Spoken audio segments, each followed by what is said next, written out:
দর্শক আমন্ত্রণ জানাচ্ছি নির্বাচনী কথায়। আমাদের মাঝে এখন উপস্থিত রয়েছেন ইন্দুরকানী উপজেলা নির্বাচনের চেয়ারম্যান পদপ্রার্থী জিয়াউল হাসান গাজী। কেমন আছেন আপনি? জি আলহামদুলিল্লাহ, ধন্যবাদ আপনাকে। আমরা যেমনটা দেখছিলাম যে আপনি এখন নির্বাচনের যে একটি আমেজ চলছে, সব জায়গায় প্রচার প্রচারণা ইতিমধ্যে শুরু হয়েছে, আমরা দেখলাম বিভিন্ন জায়গায় ঘুরছেন, আসলে এলাকায় ঘুরছেন, মানুষের সাথে কথা বলছেন, আসলে সাধারণ মানুষ কি চাচ্ছে? সাধারণ মানুষের প্রত্যাশা যে একটাই, যে এলাকার উন্নয়ন এবং সন্ত্রাস মুক্ত এবং দুর্নীতিমুক্ত একটি সমাজ মানুষ চায়। আমি ইন্দুরকানীবাসী কিছুটা হলেও অনেকটা পিছিয়ে আছি। সাধারণ মানুষ রাস্তা, ব্রিজ, কালভার্ট এগুলো চায়, আর সাধারণ মানুষ ভালোবাসা চায়, ভালো ব্যবহার চায়, যার যে জনপ্রতিনিধি যেই হবে তার সাথে যেন ভালো ব্যবহার করা হয়, এটাই চাই। আমি ঘুরে ফিরে এটাই বুঝলাম, সাধারণ মানুষের অন্য কোনো চাহিদা নেই। তারা টাকা চায় না, পয়সা চায় না, খেতে চায় না, তারা চায় যে এলাকার উন্নয়ন হোক।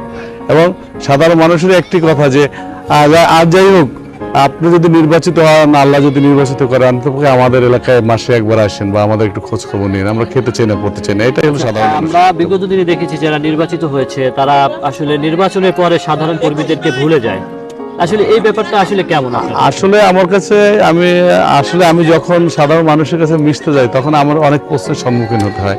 তো সেক্ষেত্রে আমি বলি যে ভবিষ্যতে যদি আমি আল্লাহ তাআলা আমাকে কবুল করেন, তো আমার এই কথাগুলো আর শুনতে হবে না, এটাই আমি বলি। এছাড়া কারো বিরুদ্ধে আমার উপজেলাকে আসলে কিভাবে সাজাতে চাচ্ছেন? আমি এই উপজেলাকে একটি স্মার্ট ইন্দুরকানী উপজেলা হিসাবে আমি একটাকে সাজাতে চাই। এবং আমার একটি অঙ্গীকার, সেটা হলো উপজেলা নির্বাচন থাকবে জনতার একটা আবাসস্থল, যেখানে আমার অঙ্গীকার হবে ইন্দুরকানী উপজেলা পরিষদ হবে জনতার।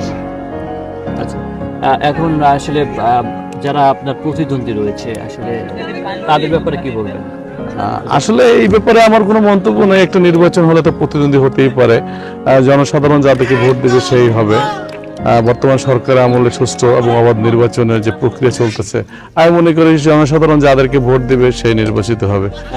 একদম নির্বাচন হলো, নির্বাচন শেষ হলো, এরপরে প্রথম যে কাজটি থাকবে আপনার, একদম সেটা কি কোনো পরিকল্পনা আছে আপনার এই ধরনের কোনো, যে কি কাজটি করতে চাচ্ছেন উপজেলার জন্য? না, আমি আগেই বলেছি যে আল্লাহ তাআলা যদি আমাকে নির্বাচিত করেন, আগে যে অঙ্গীকারটা আমি দিয়েছি যে উপজেলা পরিষদ হবে, আমার যে অঙ্গীকার, উপজেলা পরিষদ হবে জনতার। আমরা একটু আপনার কাছ থেকে জানতে চাচ্ছি, আপনার ছোটবেলা থেকে রাজনীতিতে এখন পর্যন্ত যে রাজনৈতিক জেলা যুবলীগের সাধারণ সম্পাদকের দায়িত্ব পালন করছেন। আমি আসলে হয়েছে কি, আমি প্রথম রাজনীতিটা শুরু আমার পারেহাট সরকারি উচ্চ বালক বিদ্যালয় থেকে। আমি তখনকার ছাত্রলীগের সেক্রেটারি ছিলাম ওই স্কুলের। তারপর পারেহাট বন্দর ছাত্রলীগের সভাপতি ছিলাম দীর্ঘ বছর। তারপর ইন্দুরকানী ছাত্রলীগের সহ সভাপতি ছিলাম 2 টার্ম। তারপরে আমি কলেজ ছাত্র সংসদ, সৌরাদি কলেজ ছাত্র সংসদে জিএস নির্বাচন করেছিলাম। তারপর আমি ছাত্রলীগের সেক্রেটারি হয়েছি, জেলা যুবলীগের সেক্রেটারি হয়েছি, এখন জেলা আওয়ামী লীগের সাংগঠনিক সম্পাদক। তো সে কারণে আমি মনে করি যে একটি দল আমি করি, এটা ঠিক আছে, কিন্তু আমার কারণে কোনো দল কাকেই ক্ষতিগ্রস্ত হয় না। এবং আমি কারো জন্য দেখলাম যে যেখানেই যান সব ধরনের লোক, রাজনৈতিক যে একটা ব্যাপার থাকে, অনেক সময় অনেক নেতারা রাজনৈতিক ব্যাপারে কিন্তু কাছে যায় না, কিন্তু আপনার কাছে সেই জিনিসটা লোকজন ভিড়ে, এইটার কারণ এটা আমার হয়তোবা এটা আল্লাহ তাআলার অসীম রহমত এবং আমার ব্যবহারের কারণেই মানুষ মনে হয় এটা করে। কারণ আমি একটা দল করতে পারি, কিন্তু আমি কখনো কারোর প্রতি অ্যাগ্রেসিভ না এবং কারোর জন্য ক্ষতিকারক না। আমি সকলকে একইভাবে দেখি, সমান চোখে দেখি। দীর্ঘদিন যাবৎ জেলা যুবলীগের সাধারণ সম্পাদক ছিলেন, একটা জেলার দায়িত্বে ছিলেন, এখন উপজেলায় আসবেন, কেমন লাগছে? আসলে জেলার দায়িত্বে ছিলাম আমি রাজনৈতিকভাবে, আর উপজেলাটা হলো একটা পরিষদ, এটার ভিতরে তো ভিন্নতা আছে। এলাকার উন্নয়নের জন্য উপজেলা পরিষদে এবং এই এলাকা একটা মডেল এবং স্মার্ট উপজেলা গঠন করার যে প্রক্রিয়া, আমার যে ধারণা আছে, এটার জন্যই এখানে আমার আশা। জেলা পলিটিক্স করি, পলিটিক্স একটু ভিন্ন, আর উন্নয়ন হলো আলাদা একটা বিষয়। সর্বশেষ কি মনে হচ্ছে, নির্বাচনটা কেমন চাচ্ছেন আপনি?